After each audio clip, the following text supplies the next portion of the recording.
seconds. Welcome to the HTYC recap. This is, you have no idea how long it took to get here. But if you've listened for any amount of time, you can guess fairly well.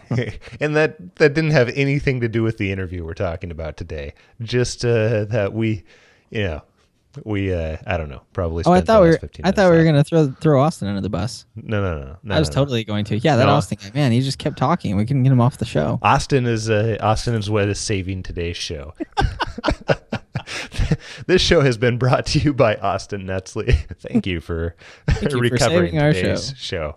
Yes. So, Mr. Sieverkropp, you want to do this recap? Absolutely. What did you think of this interview besides throwing Austin under the bus? Well, first off, I have to say I am quickly becoming a fan of Austin. I've been a fan of Austin's. I'm quickly becoming super fan. Can I throw around the word friend? Are we friends now? No, I was interviewed for his the back page of his blog, hidden somewhere down there, next to the please contact us, I'm sure. And I am really impressed with Austin. I really like him. He's very personable. So that made me really like this episode. The things that stuck out to me, though, the one that has always stuck out to me with Austin Netzley, and if you have not listened to Yo Pro Wealth, go do so, is the guy, and you and I talked about this, Scott, before we started recording for the 35 minutes or whatever it was. And the guy has read, I think, every book in the world. Like, literally. Basically. Yeah. We should have asked him if he's read, like, Men Are From Mars, Women Are From Venus, or whatever, because that might be the only one he has not read. No, I'm pretty sure he's read it. But when you listen to his podcast, it's like somebody's like, oh, he's like, what led to your mindset or whatever? And they're like, oh, when I was in, like, third grade, I read Chicken Little and the Sky, or the Little Red Hen, and I really learned a lot about my mindset. And he's like, oh, I love those. The best part about that book is when the chicken walks around with the pot on his head. That is just, that taught me so much about my financial situation. But no, like, seriously, he always knows the book. Like, he's always read it. And he talks about that, how he spent a lot of time reading. And I think that's one of those things that, when you feel like there's nothing you can do in your job and you're stuck or whatever, that's something you can do. I mean, you can go to the local Hastings. Does anybody go to Hastings to buy a book anymore? You can go to Amazon and you can buy a book and you can read and you can work on yourself. So that's a huge thing that you can do. The second thing I loved is you asked him, what was the first step? What did you do? How did you get to that point? And I loved how he's like, I looked around and I said, who do I want to be like? Who am I envious of? I loved that question. He said, I looked around at all my friends and I wasn't jealous of any of them. So he said, who am I jealous of? What kind of lifestyle am I jealous of? And I think it's an interesting way to make the decisions based on, what you and I talk about, how you have to design your life first. And he was a big proponent of that. But I love that question of, who am I jealous of? Who do I want to be like? And then going from there. The third thing that kind of goes along with it, and it really hit home for me because of the course that we have right now, is he said, you have to do the homework. You have to do the hard work. You can't just, like he said, people just want to jump into his investing course. And he's like, whoa, hold on.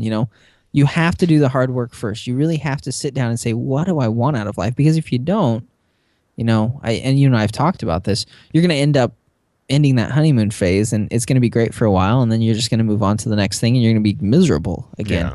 So that really resonated with me, and obviously that's because that's what we talk about a lot. So I mean, I think we could have let's hire Austin be a co-host. Just buy out his podcast, and he can just co-host HTYC. I wonder what that would take. But no, so those were the three things. He also said there's a quote that I really liked. Can I share the quote? You can share the quote, please. He said, if you want to change something, you have to change your environment.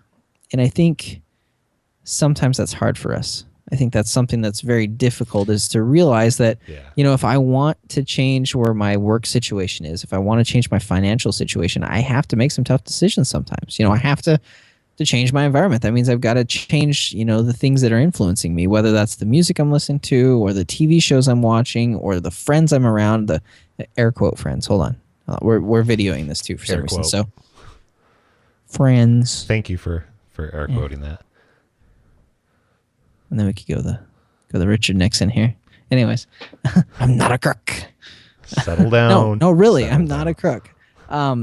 So I think that's a great insight and it's something a lot of people talk about. But for some reason, when he said that, it really stuck out to me. If you want to change something, change your environment. And I love it because it takes away that victim thinking. It's easy for us to get into a job or a situation. It's like, oh, well, there's nothing we can do about it. We can't do anything. Well, you can. You can change your thinking. You can change how you look at things and the way you look at the future.